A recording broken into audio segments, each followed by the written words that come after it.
Oh, I like that. Come in on that. Okay.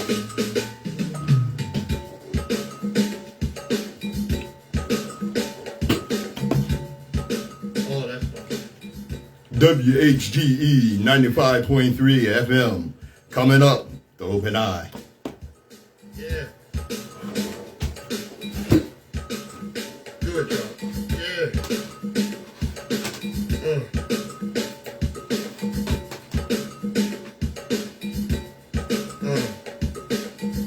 Yeah. Now put some bottom on it.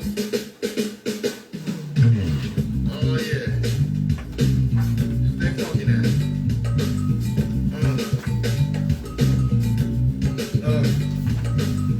Yeah. Let's put some mix on. Let's put some mix on. There you go.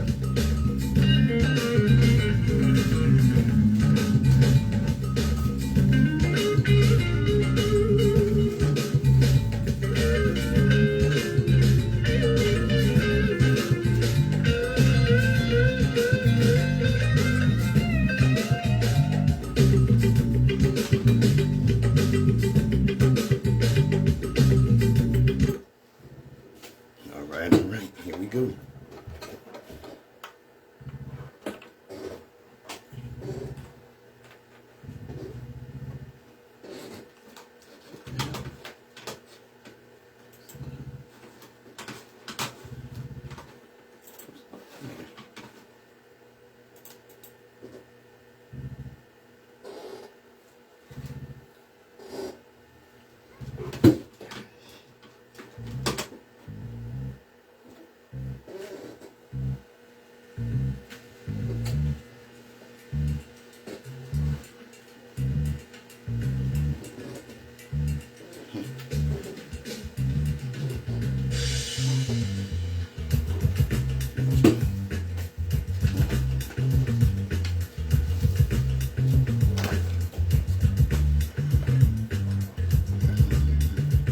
Those of us that indulge in or commit intellectual violence don't do so for the pleasure of mental masturbation or ego digging.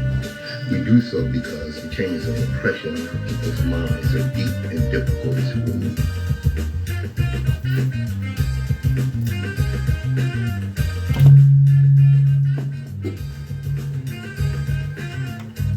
Good morning, my children of the sun. Welcome to the Open Eye on WHGE 95.3 FM. I'm your host, Patrice Gibbs, third eye optometrist, here to get that eye open. Yes, indeed. I learned some things this week, as I usually do. It's my purpose in life, to keep learning. And as we always tell you, every generation has its purpose. Ours is to reveal the truth and reverse the brainwashing. All right. Have we been paying attention? Have you been paying attention to what's going on with the protesters at colleges across the country, around the world, concerning the genocide going on in Palestine? And the reaction, all kind of crazy stuff going on. You know, they have,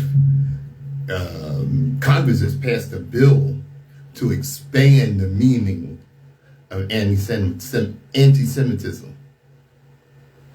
And what some people have feared is, you know, as according to the Bible, it was Jews that killed Christ. That's what the Bible says. Allegedly. Yeah, that's what the Bible says.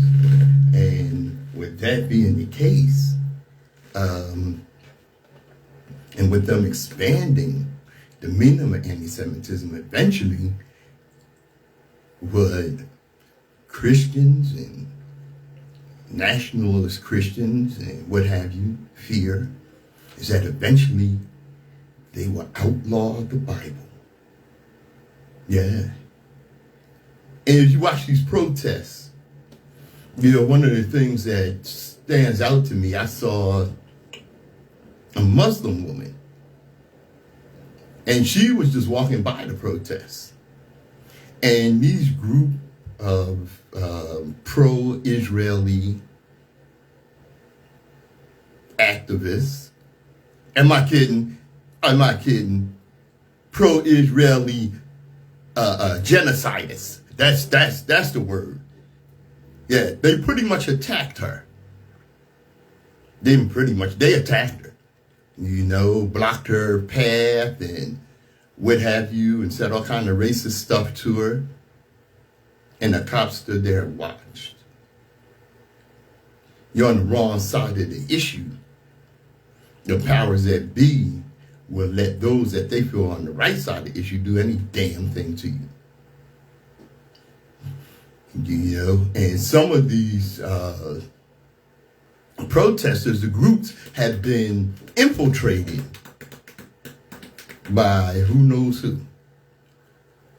Okay, is it time to talk about COINTELPRO again? Hey, Sherry, I see you, sister. Brother born. Yeah, is it time to talk about COINTELPRO again? You know, the United States government and Israeli government both admit to sending in paid infiltrators to modern day protests.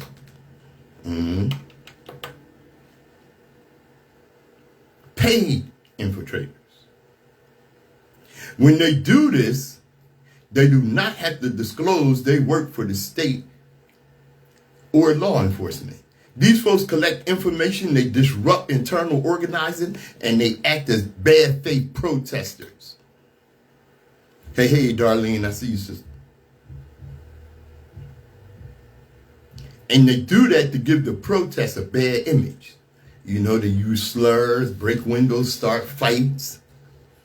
Later, people identified as actual protesters, especially organizers, are often followed home and sometimes become targets of the state in insidious ways, like being denied housing and bank accounts, making sure folks lose jobs, starting gossip in the community to ruin their name, and sometimes just outright violence. You know, even the mom from Uvalde, remember her? When the cowardice cops wouldn't do anything about the shooter, wouldn't even enter the school, and they were armed. And the mom from Uvalde ran inside the school to save her kids from a shooter. She was incessantly harassed by police after the fact for saving her kid's life. Yeah. You know that our civil rights leaders of the 60s and 70s were arrested and even assassinated. But let me also remind you of Eric and Erica Garner. Black Lives Matter. Turguta, land protector. Charlie Landeros, anti-fascist. And the countless other modern day protesters whose lives have been taken by the state in one form or another. Yeah. Get that right, darling. It's terrible. This is all to say we can't really protect ourselves as individuals from a state this powerful. So if you feel like you are being targeted or your events are being infiltrated, you're probably right. This is not a conspiracy theory. We need to keep each other safe. Watch my back, please. WHGE 95.3 FM, the open eye. Let me get my disclaimer out the way.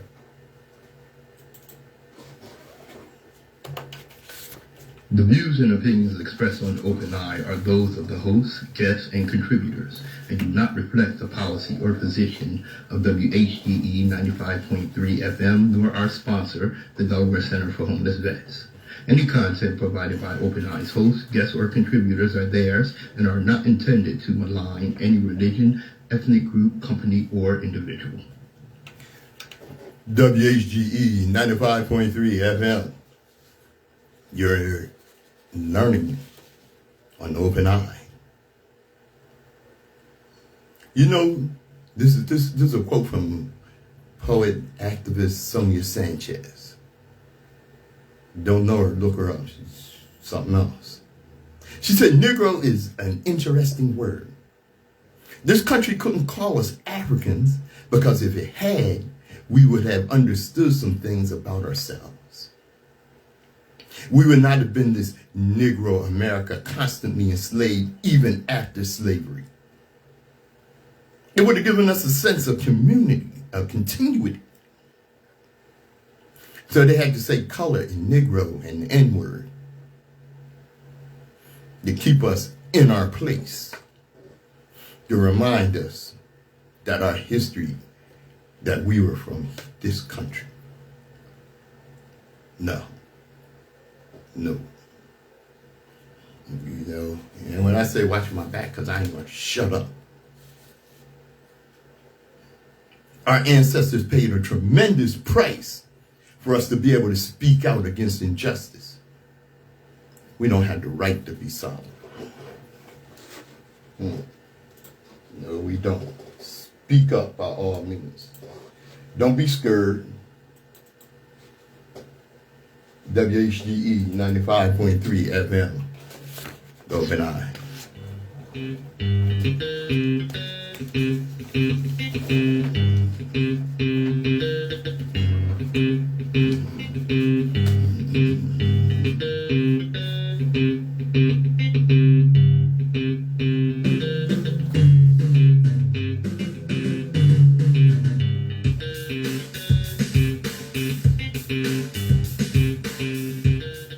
Yeah, that's funky.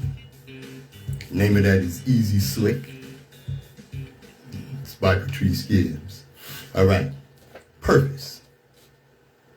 Do not forget who you are and where you come from. You are made of the brightest stars in the widest oceans.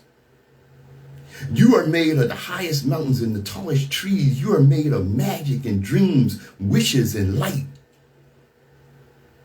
You have heroes, warriors, kings, queens, gods, and goddesses flowing through your veins.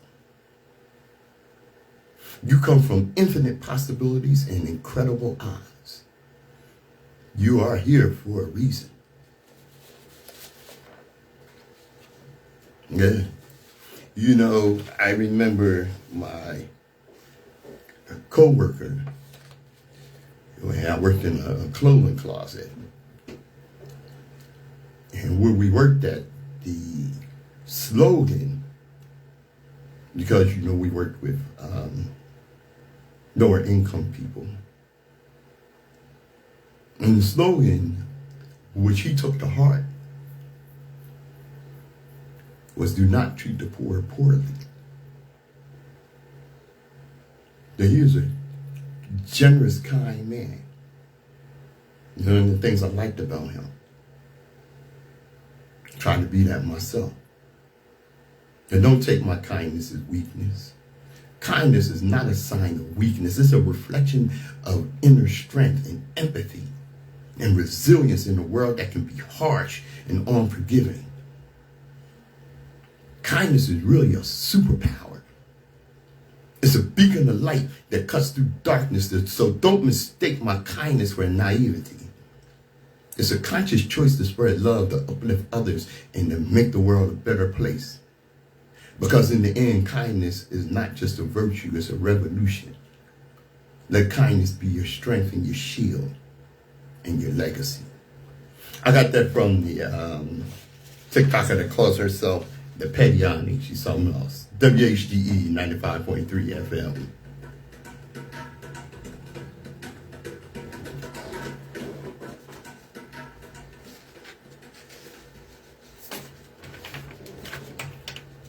All right. You know, one of the things that come out of slavery, and it's something that these people who are so down on education, they're the descendants of the same people that did not want us to learn to read. Let me tell you about the effect that had. You know, in the 30s, the U.S. government actually financed people to go around and talk to former slaves to find out what their experiences was. And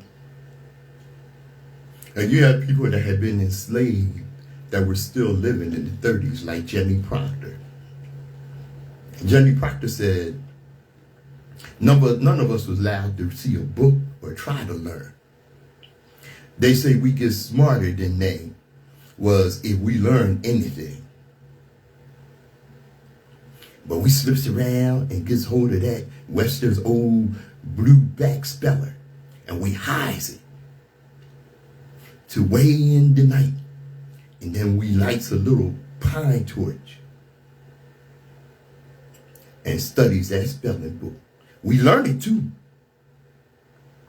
I can read some now and write a little too. That was Jenny Proctor, enslaved in Alabama. She was interviewed in Texas in 1937. Another interview. I had no education. I can neither read nor write. As a slave, I was not allowed to have books. On Sundays, I would go into the woods and gather ginseng, which I would sell to the doctors from 10 cents to 15 cents a pound. And with this money, I would buy a book that was called The Blue Back Speller.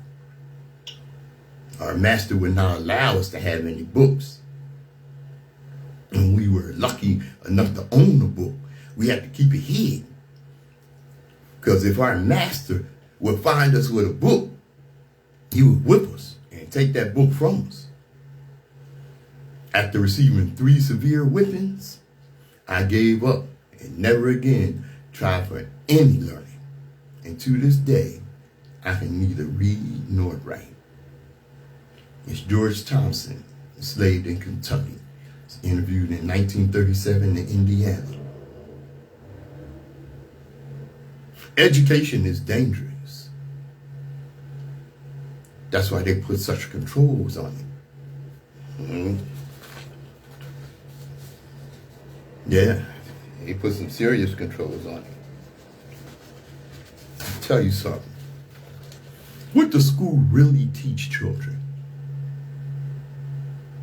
I'll tell you what they teach them. What schools actually teach is truth comes from authority. Okay? You go with that when you jammed up right from the gate. And that's what you're taught. Truth comes from authority. Look at the idiots that are in authority in our society right now. Some of the most dishonest people with not a segment of integrity. Truth comes from authority. What does school really teach children? Intelligence is the ability to remember and repeat. There was a time in school when you were taught to think. That's what we were taught. We were taught to think, to figure things out. And that's what you were graded on your ability to think. Now intelligence is the ability to remember and repeat.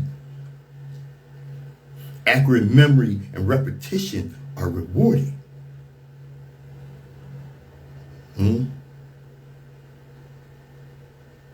What does school really teach?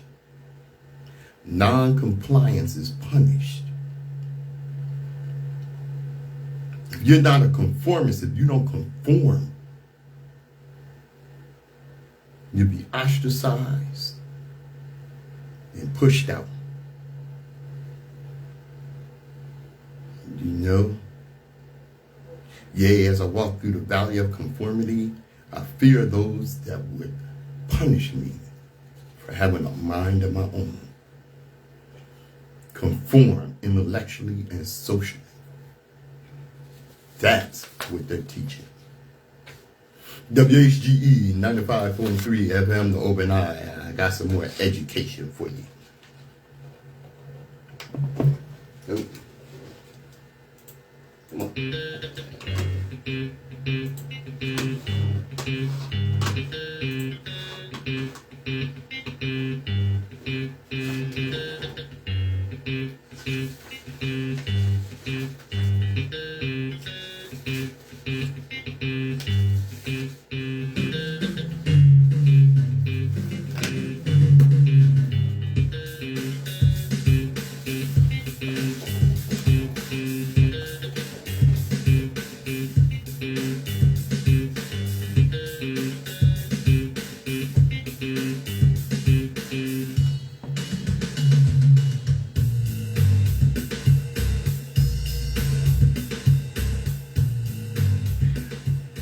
You know, as a rule, I don't give a damn what you think of us.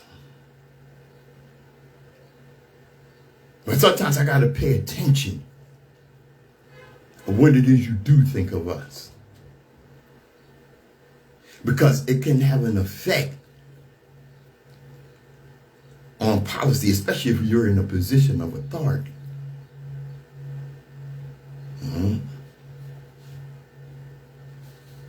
It can be dangerous to us, especially when you think of us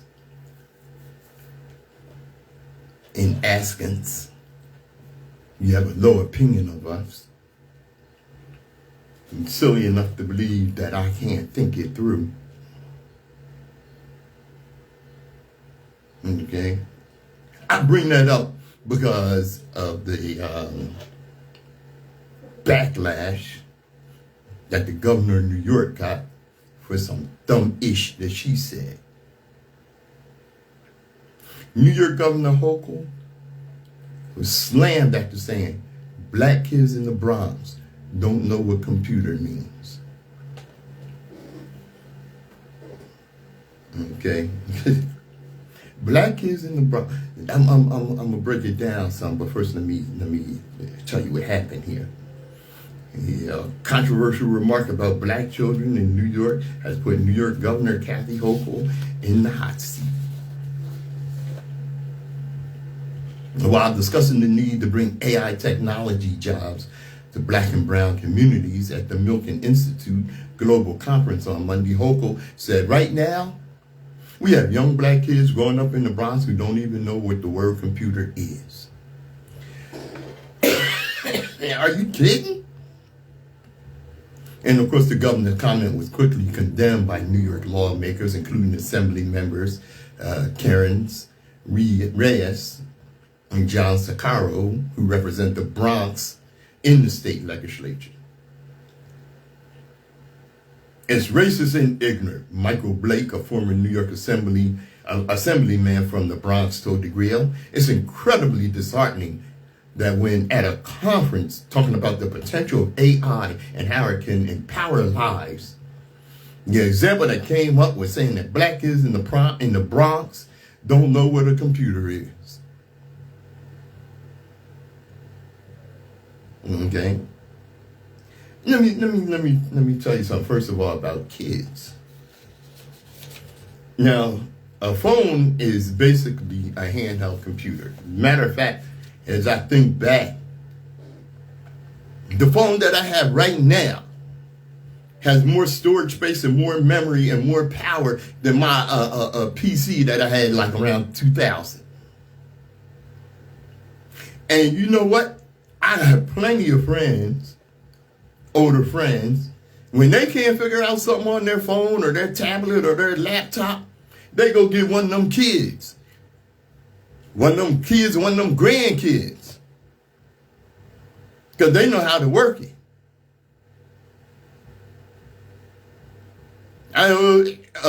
My buddy got a grandkid. Man, he could swipe that phone and find stuff on that tablet or laptop. Like he had been doing it from the cradle. From birth. Black kids don't know what computers mean. This is our opinion of our children. That they don't even know what computer means. And it's not from lack of education, is it? Oh yeah, because the schools are poorly funded. Okay? Yeah, one of the things that this makes me think about is what those that are against diversity, equity, and inclusion would use this. And you got kids, these black kids from the Bronx, you can't give them a job, they don't even know what computer is. As if, you know, the diversity and equity and inclusion efforts just picks any unqualified black person and puts them in a position that they can't handle. Let me tell you something. Those that benefit from DEI, which has become the new boogie word or boogeyman for white conservative, white nationalist, Christian, racist, bigot fools. Okay? What has become for them, they're trying to use that to prove that, what was it? Ben Shapiro said that if he sees a black pilot, he gets nervous.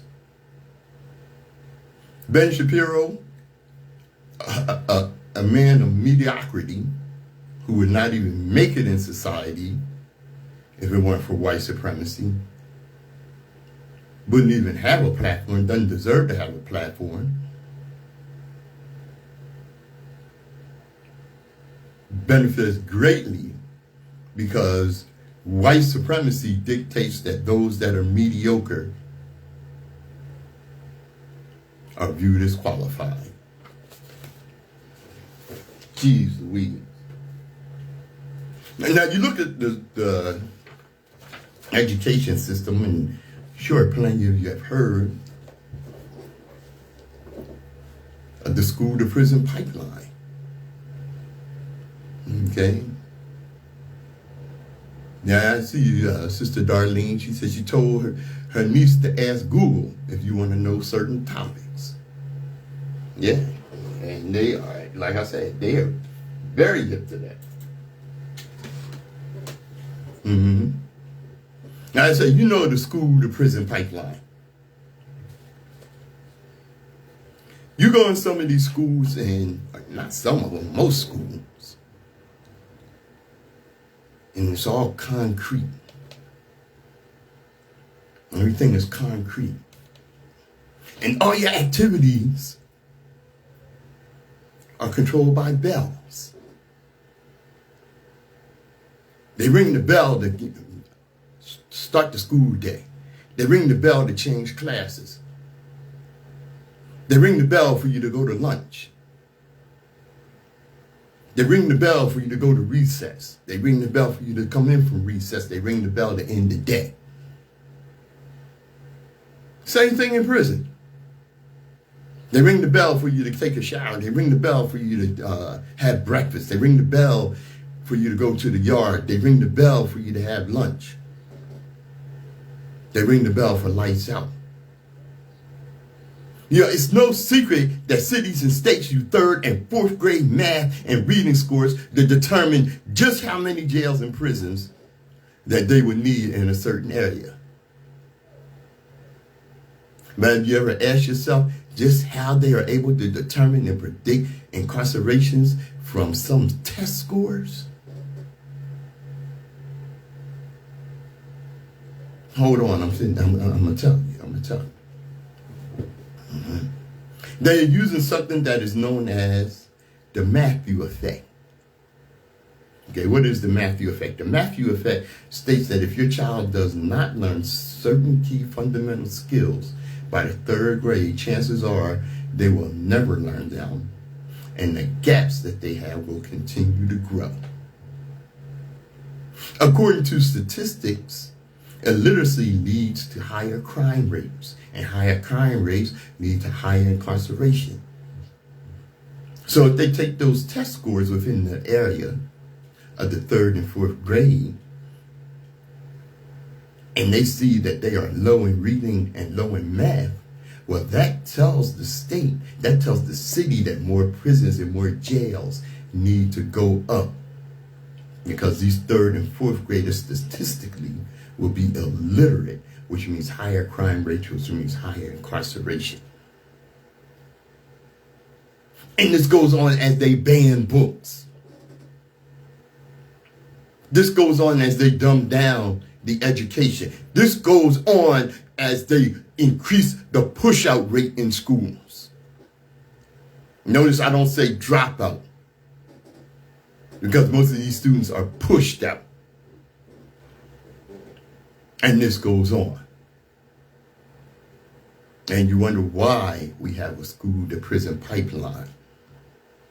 It's not by happenstance. It's not by chance. It's intentional and on purpose. And why would they do this? Well, they wrote it in the Constitution why they do this. The 13th Amendment abolished slavery except for those that are duly convicted of a crime. The school to prison pipeline is the pipeline from school to slavery. Where you're forced in these prisons to work. If you don't, you have the right not to do it. But if you don't, you will be severely punished. Put you on these assembly lines, assembling computers and cell phones and this, that, and the other for 4 cents an hour. That's slavery. And in the South, they put you on plantations right to this day. Right to this day. This is not a conspiracy theory. This is the reality. That those on the chain gang in these southern prisons and these private prisons still picking cotton. WHGE 95.3 FM, The Open Eye.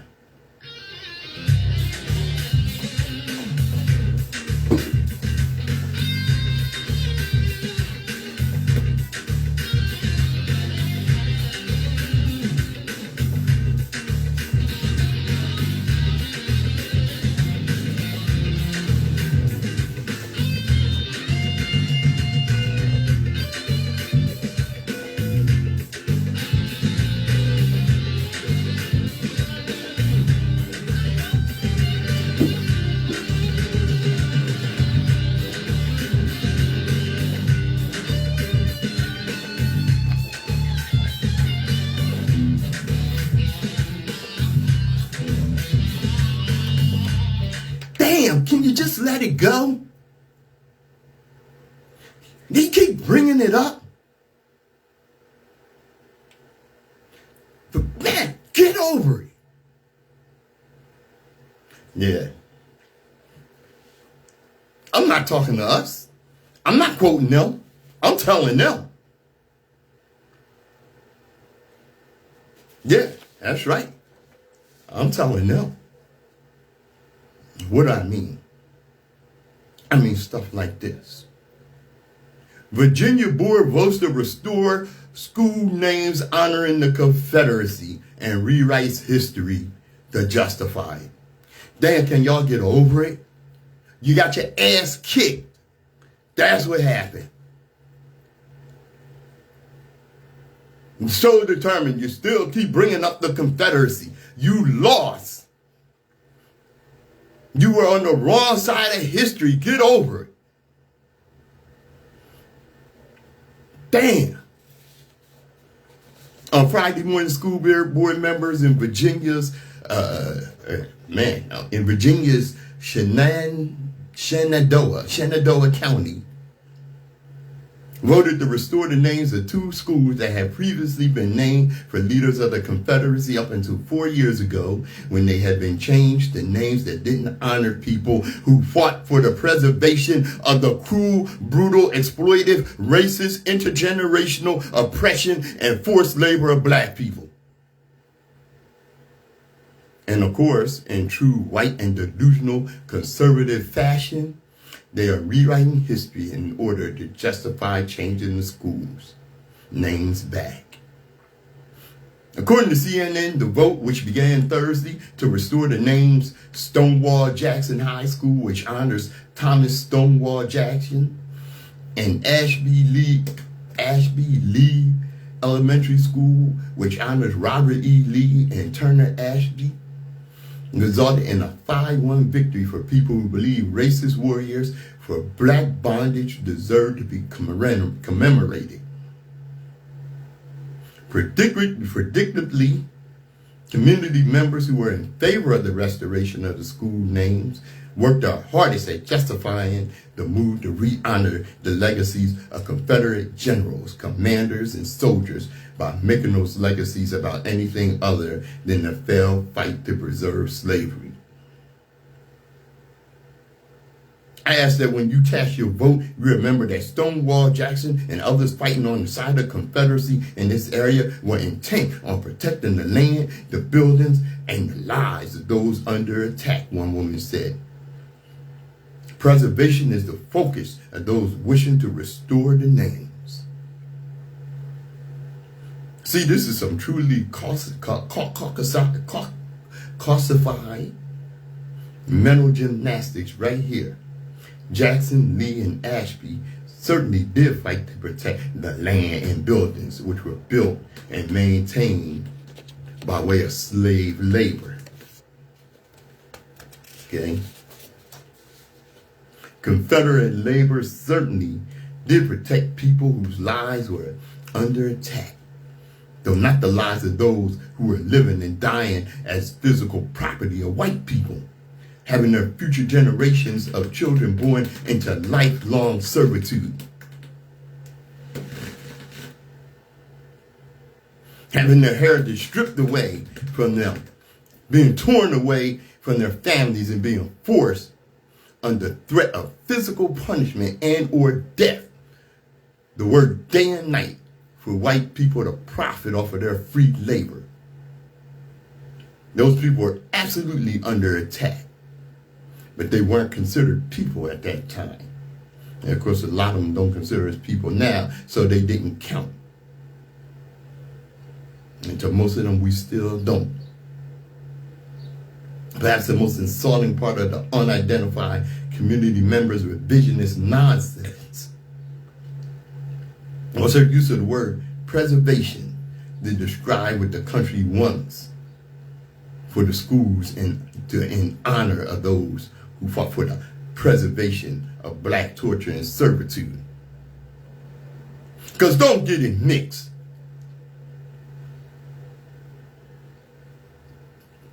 Don't get it mixed. Let me go on.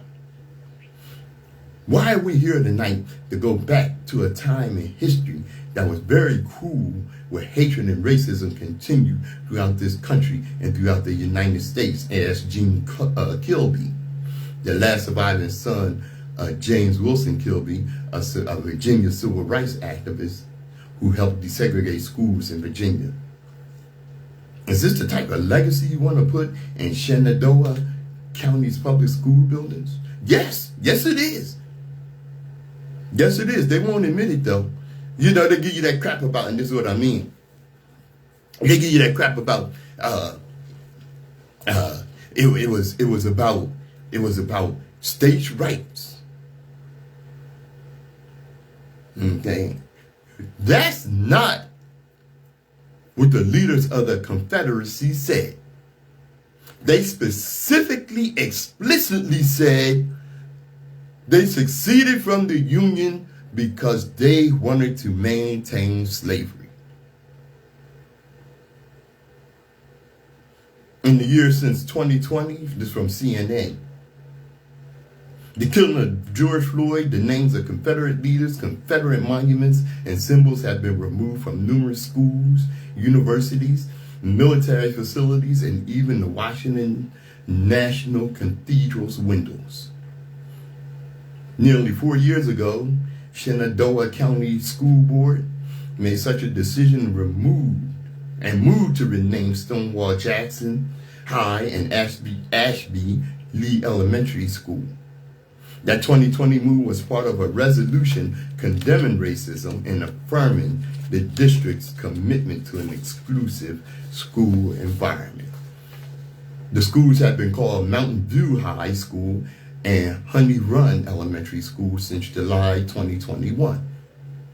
But the composition of the school board is different now than it was during the 2020 decision. All 6 seats are held by different people. So on April 22nd of this year, the 6 new members of the board criticized the way the school names were changed in 2020, saying it was rushed, that the pandemic was exploited to do it, and it was done without the input of the community. Okay. Peace and power, Brother Jardé, I see you. Mm-hmm. Like I said, the thing is, they need to get over it. And see, they're not going to get over it until we do what I suggested over the past couple of weeks as far as the Confederacy is concerned. And that's outlaw Confederate memorabilia. The Confederacy were traitors. Not only did they secede from the Union, but they attacked the country. Those who don't learn from history are doomed to repeat it. Those who prevent history from being taught fully intend to repeat it. Open your eye. I'm Patrice Gibbs.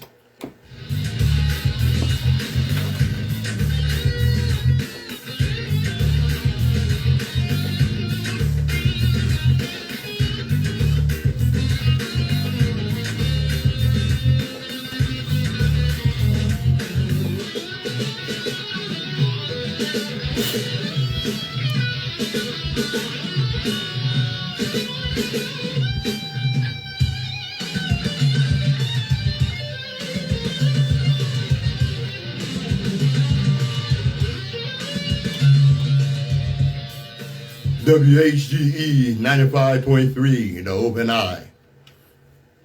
Patrice Gibbs. All right. The other day I saw a video from the show Indisputable with Dr. Rashad Ritchie. And he was talking about Donald Trump being up at 2 a.m. tweeting about we must do something about the racism against white people. And he pointed out, like, what are you doing up at 2 a.m. tweeting?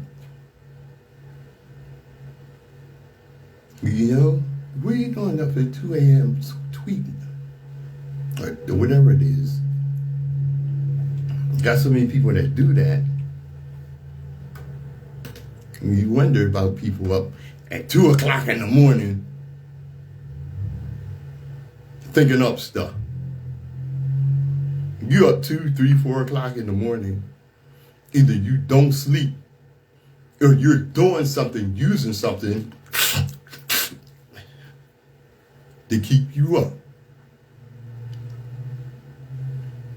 And you know, you look at the photo of the man, and just the bitterness of his whole persona. This is a man that he's functionally illiterate, so he ain't reading no books. Nobody that ain't getting a paycheck actually likes him. He ain't got no friends. I seen him dance, so he don't know a damn thing about music. He's not intellectually curious. No curiosity. You see him with other leaders on stage when he was president, and he pushed his way to the front. No patience. How you know if he's lying? His mouth is moving. He has no integrity. He recently called for, he said that if he gets back in office, he's going to step up the executions of federal prisoners. No compassion, no empathy. Remember how he treated Mike Pence? He called for him to be killed by the insurrectionists. No loyalty, no conscience. A man of no courage, no manners, no respect, no character.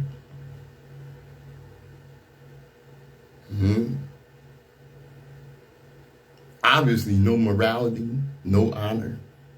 He ain't even got a dog. What a sad existence it must be not to enjoy the private narrative of your favorite book, or to know the counsel of a true friend, or to feel the vibration in your soul of new music, or know the wonder of having your curiosity satisfied, or the reward of patience, or the security of integrity, or the glow of compassion, or the depth of empathy. What a sad existence to not know the comfort of loyalty, the clarity of conscience, the admiration for courage and the respect for manners, the earning of respect.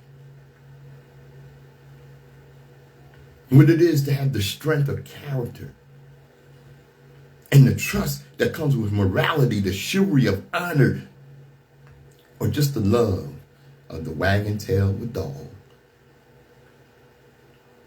What a miserable existence. WHGE 95.3 FM, the Open Eye.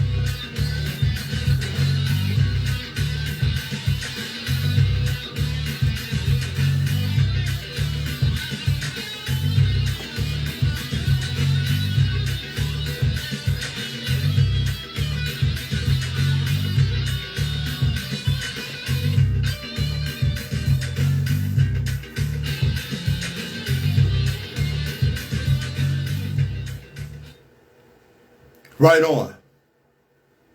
Black power all day. Are you ready? Are you really ready? You know, it's a speech that Malcolm was purported to given. He may or may not have given this speech, but it's part of the legacy. It makes me think what Dr. Clark said. Not only do you need to know history, but you got to know the gossip of history. In one of Malcolm's speeches, like I said, you know, he may or may not have given this speech, part of the legacy. He explains the Mau Mau's philosophy on gaining their freedom. Brother Malcolm asked all who were willing to die for their freedom to stand up. Every last one of the 300-strong black audience jumped to their feet shouting. Then Brother Malcolm asked all who were willing to kill for their freedom to remain standing. All but about 50 proud, determined black people sat down quietly. Malcolm then turned to the 50 or so that remained standing and told them if they're willing to kill for their freedom, they should start with the 250 black people who sat their ass down because they weren't willing to do whatever it takes to gain their freedom. They are in the way. It is the Mau Mau philosophy. Eradicate the obstacle no matter where it comes from. That's an attitude and philosophy we in Black America are afraid to even consider, let alone implement. We'll allow a situation to continue until it damn near destroys us as long as it is a situation being perpetrated by black people. We either ignore it or accept it and at times defend the perpetrators. We have We've had a tendency to be too quiet about those from our community who are willing to exploit, abuse, and sell us out. Have no patience for them. Whether it's entertainers promoting violence in our communities and disrespecting and abusing our daughters,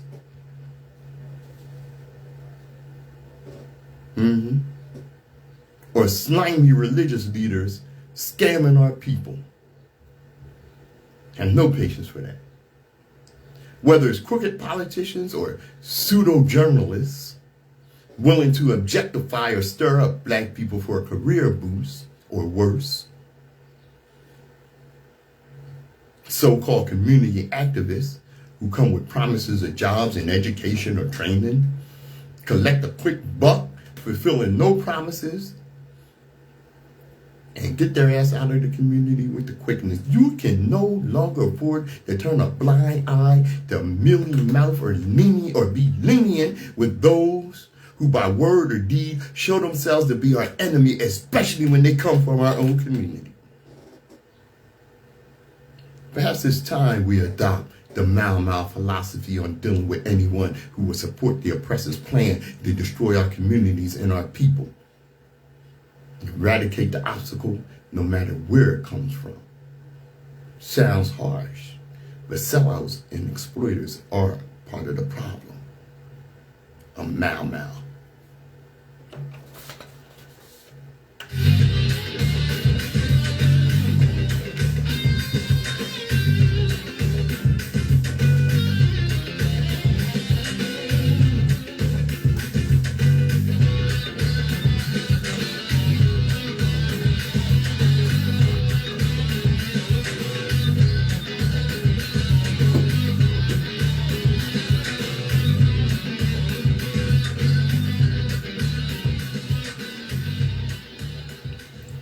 Before the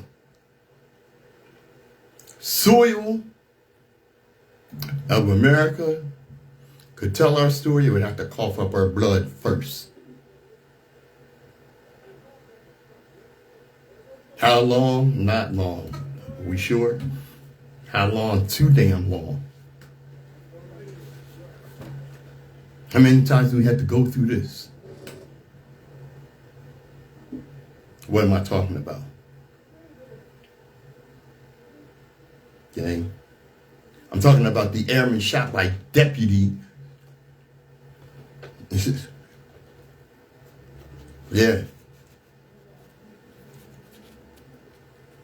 2 days, just 2 days before a sheriff's deputy in Florida shot him dead, U.S. Airman Roger Fortson called home to find out what his 10-year-old sister wanted for her birthday.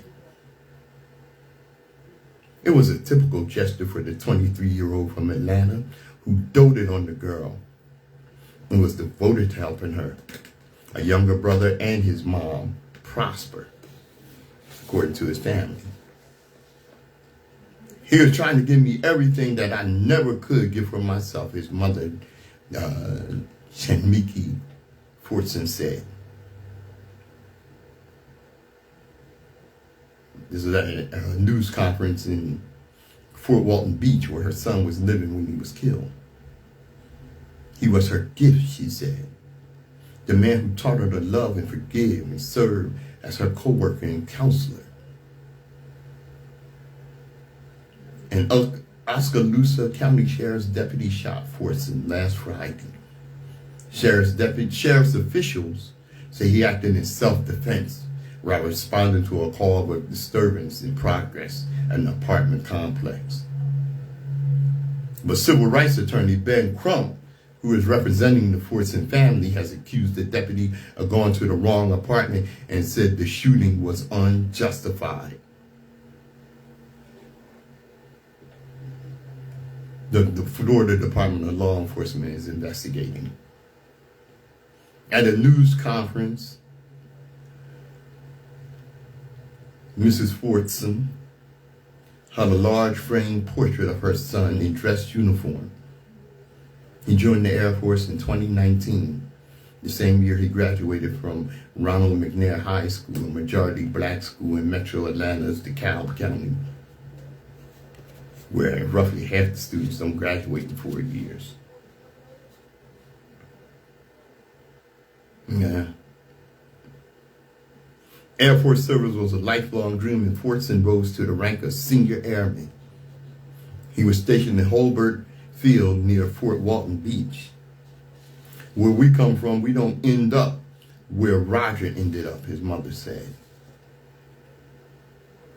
Fortson, a gunner aboard a AC-130J, earned an Air Medal with Combat Device, which is typically awarded after 20 flights in a combat zone over conspicuous valor or achievement on a single mission.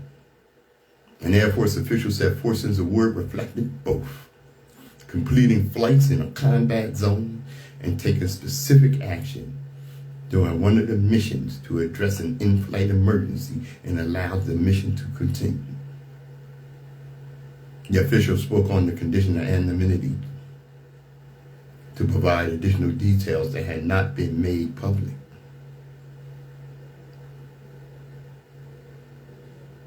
Yeah.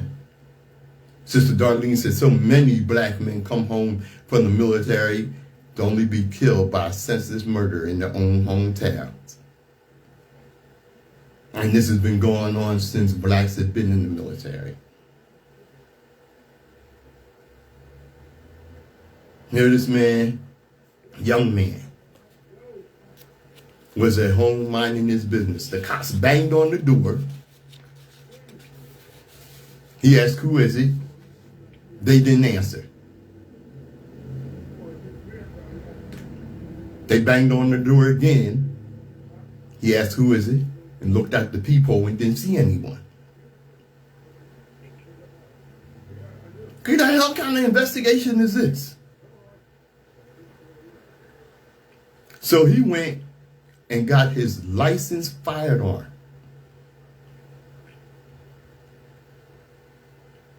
A trained serviceman.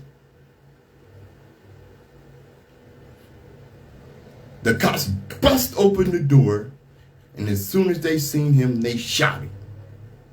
They murdered him. Self-defense, hell. And if you see the video, like any trained gunman who didn't realize he was in immediate danger, his gun was to his side. He didn't feel like he was in immediate danger. He's at home. And maybe he's dealing with a interloper coming into his home. You know, and see what's going on before he raises up, just start shooting people like these incompetent, racist, crooked race soldiers that broke in his home and murdered him. Give a damn what you say. We're tired. Black people are so tired. We can't go jogging. Ahmaud Arbery. We can't ask for help after being in a car crash. Jonathan Ferrell and Renisha McBride.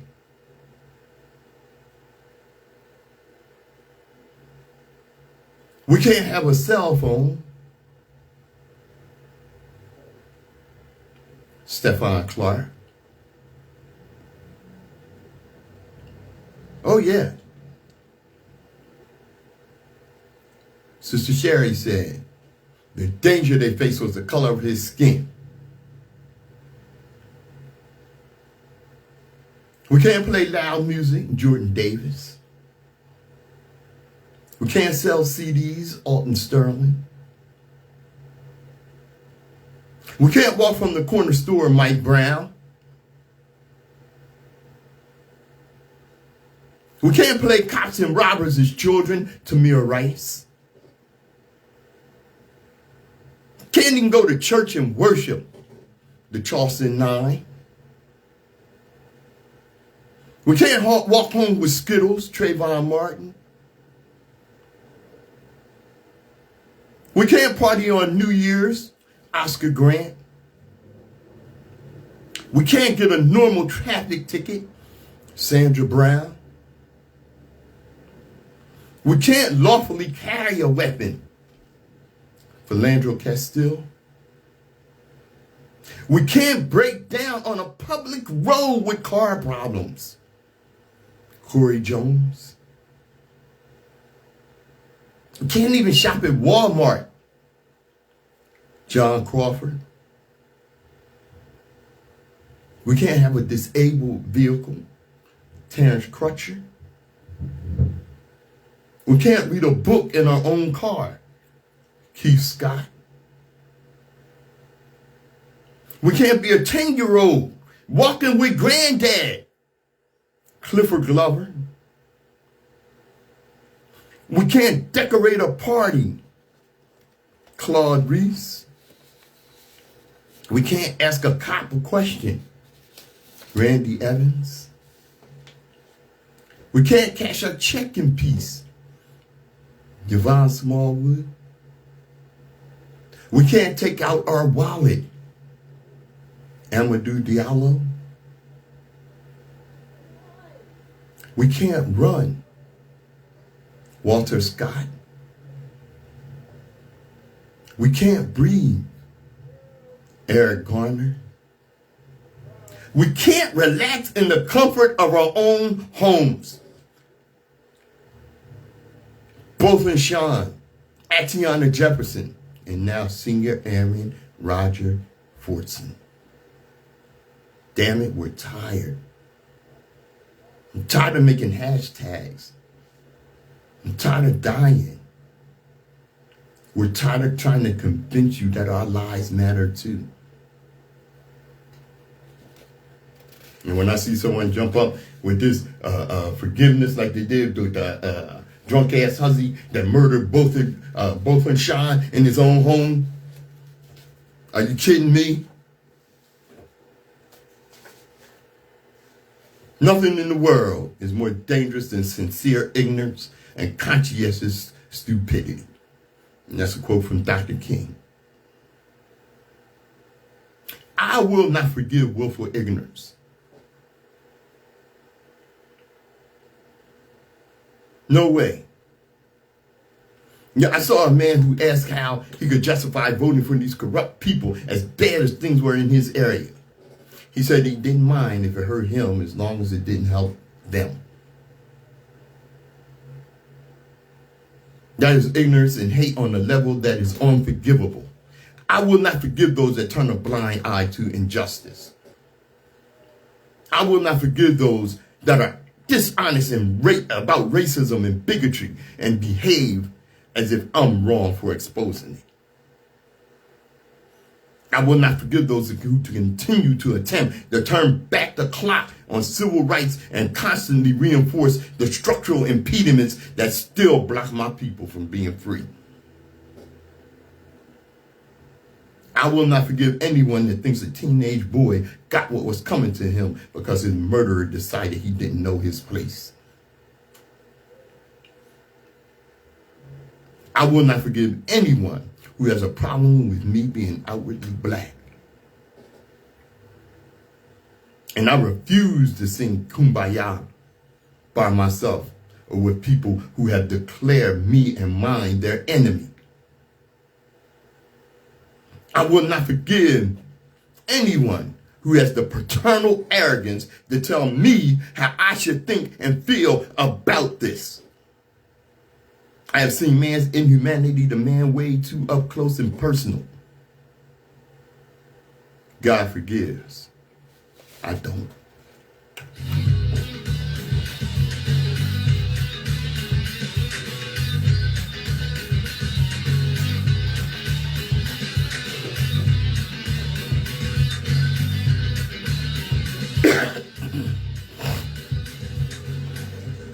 WHGE 95.3 FM, and as always, that hour flew by.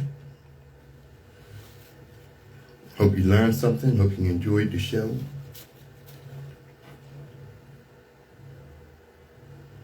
As we always tell you, destiny determines who enters your life, but you decide who stays.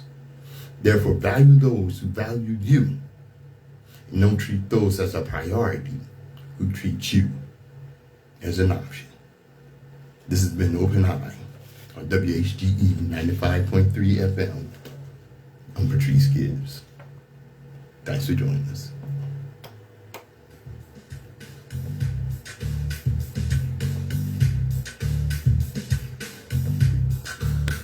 All right. Thank you for joining the show. Hope you enjoyed. I'm glad you learned something. All right. And as I always tell you, global African supremacy. Because the world's a much better place when the African people. Peace.